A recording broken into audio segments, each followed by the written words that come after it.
नमा संस्कृताय।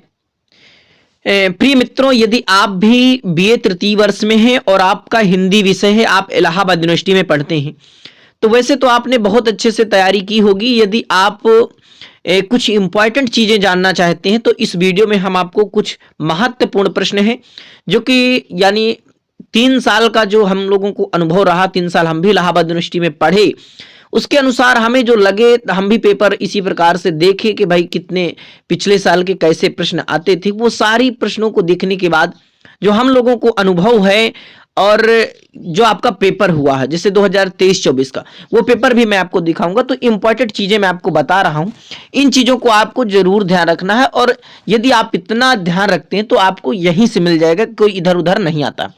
वैसे तो आपके प्रोफेसर बहुत अच्छा ही आपको पढ़ाए होंगे। तो चलिए देखते हैं, ये पहला पेपर है आपका, फर्स्ट पेपर।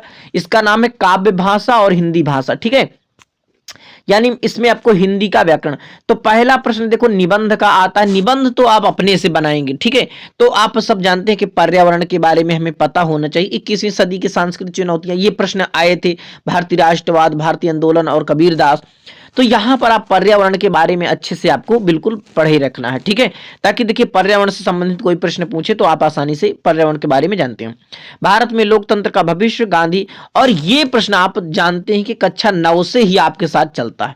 अब आपका जो भी प्रिय कवि हो, चाहे तुलसीदास हो, चाहे कबीरदास हो, चाहे रहीम दास हो, जो भी आपका मन में आ रहा है तो आपको लिख देना है। ये 2 प्रश्न आपको दिमाग में। अब देखिए, बिंब को परिभाषित करते हुए काव्य में उसके महत्व को स्पष्ट कीजिए। अरे भाई क्यों जा रहे हो इधर। तो एक प्रश्न तो यहां से आना बिल्कुल निश्चित होता, बिंब वाला पूछ लेता, या पूछ लेगा आधुनिक साहित्य चिंतन में काव्य भाषा का स्वरूप क्या स्पष्ट होगा। तो यहां पर अब आपको बिंब हो सकता है टिप्पणी में दे दी, यहां पर क्योंकि ये पूछा तो इसलिए आपको बिंब नहीं देगा। इसके बाद ये वाला प्रश्न हमेशा आता है कि पाली भाषा की संक्षिप्त परिचय देते हुए उसकी ध्वनिगत विशेषताएं लिखिए। तो हो सकता है कि पाली, प्राकृत, अपभ्रंश। तो आप पाली, प्राकृत, अपभ्रंश, इनको तीनों को पढ़े रहना क्योंकि वहां टिप्पणी में भी पूछ लेता, ठीक है। तो ये अगर वहां टिप्पणी में आएगा तो भी आप आसानी से कर ले जाएंगे।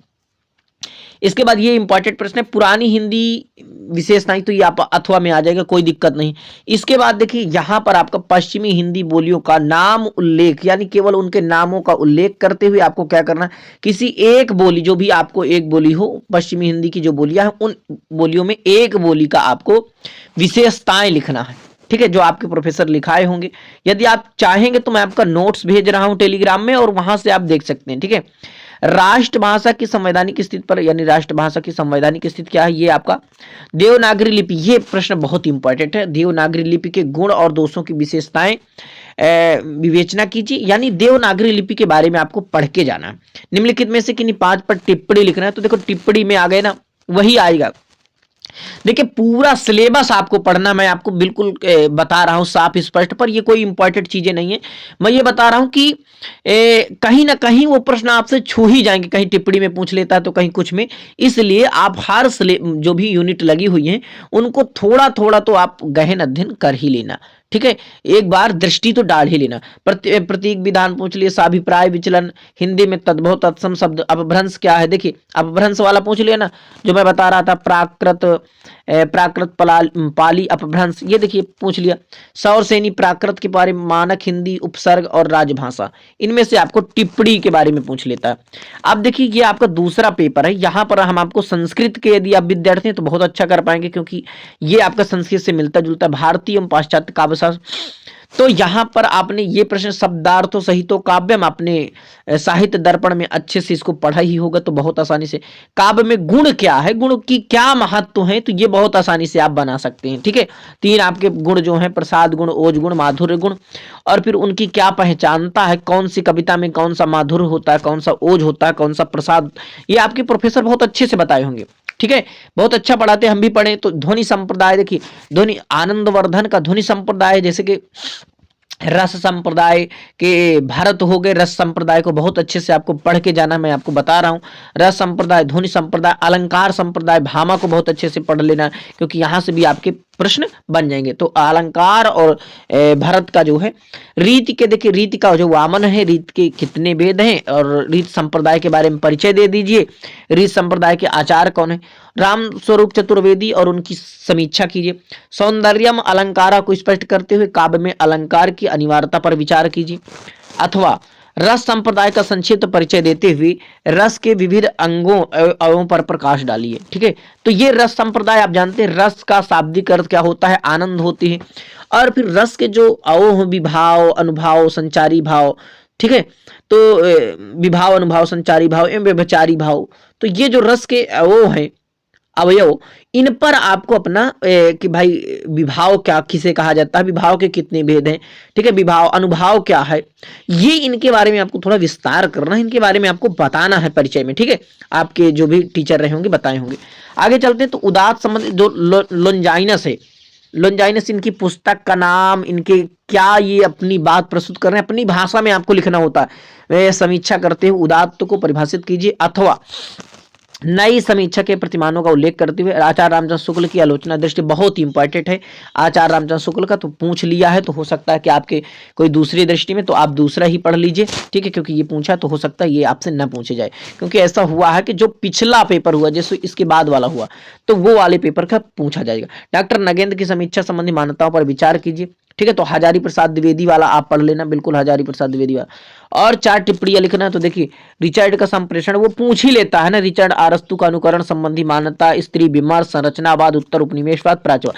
तो कहेंगे तो ये टिप्पणियों वाला मैं एक वीडियो बना देता हूं, यदि आप कहेंगे तो 5 टिप्पणियां एक साथ, जो इंपॉर्टेंट टिप्पणियां हैं 3-4 साल में जो पूछी गई, वो सब आपको पास भेज दूंगा।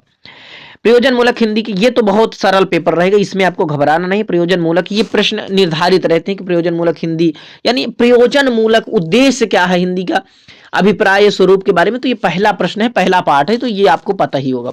इसके बाद ये आप इंपॉर्टेंट है, प्रयुक्तियां किसे कहते हैं, राजभाषा हिंदी भाषा में प्रयुक्तियों उदाहरण देते हुए स्पष्ट कीजिए। बहुत बहुत इंपॉर्टेंट प्रश्न है, इनमें से आप ये वाला प्रश्न बिल्कुल तैयार रखना, ये आपको बिल्कुल वही मिलेगा, ये समझ लीजिए। ये इतना स्पष्ट मैं क्यों कह रहा हूं, क्योंकि मुझे पता है सारे पेपर देखने बाद ये प्रश्न जरूर आएगा। हिंदी की प्रशासनिक शब्दावली की निर्मित और उसकी प्रायोगिक समस्या, और जो आपके टीचर हैं वो अमरेंद्र पांडे गुरुजी, तो वो बहुत अच्छा आप सब आपको बताए भी होंगे। देखिए कार्यालय हिंदी की प्रकृति और विशेषताओं को स्पष्ट कीजिए। अनुवाद के व्यवसायिक, ये वाला प्रश्न बहुत इंपॉर्टेंट, अनुवाद के व्यवसायिक महत्व पर अनुवाद वाला प्रश्न आपका बहुत इंपॉर्टेंट है। संचार माध्यम में रेडियो की भूमिका क्या, यानी संचार एक जगह से दूसरे जगह पर सूचना का प्रसारण करना। मेरी बात जैसे आपके किस माध्यम से जा रही, तो ये ऑनलाइन माध्यम से ही जा रही है। ठीक है, दूरवाणी के माध्यम से जा रही है, यानी फोन के माध्यम से, दूरवाणी संस्कृत में कहते हैं। ठीक है, तो माध्यमों से रेडियो की भूमिका क्या है स्पष्ट कीजिए। संपादन कला के सिद्धांतों पर प्रकाश डाली, तो यहां पर ये संचार वाला पढ़ लेना, अनुवाद वाला पढ़ लेना, इनको छोड़ के नहीं जाना। संपादन कला के सिद्धांतों पर प्रकाश डाली, कोई थोड़ा बहुत पढ़ लेना, लेकिन जन संचार के बारे में आपको वेरी वेरी इंपॉर्टेंट है, जन संचार के माध्यम। ठीक है, निम्नलिखित में से किन्हीं पर अनुवाद वो टिप्पणी लिखना है। तो देखिए संक्षेपण, इंटरनेट के बारे में आज कौन नहीं जानता, कौन नहीं बना पाएगा, संक्षेपण क्या कौन नहीं बना पाएगा। वैज्ञानिक और तकनीकी शब्दावली का आयोग, प्रारूप शोधन, दूरदर्शन का सामाजिक महत्व, विज्ञापन की भाषा, कार्यालय आदेश और परिचय पत्र। तो ये सब इंपॉर्टेंट चीजें हैं, आप बहुत आसानी से जो है जो मैं इंपॉर्टेंट बताया उन प्रश्नों पर आप ध्यान दे करके यही प्रश्न आपसे मिलेंगे। बहुत बहुत धन्यवाद, अपने मित्रों तक जरूर शेयर करिए। मैं आपकी टिप्पणियों की वीडियो और जो हम पिछले पेपर बनाए हुए अपनी कॉपी पर नोट्स बनाए हूं, उन पेपर को भी मैं आपके पास भेज रहा हूं। बहुत बहुत धन्यवाद आपका।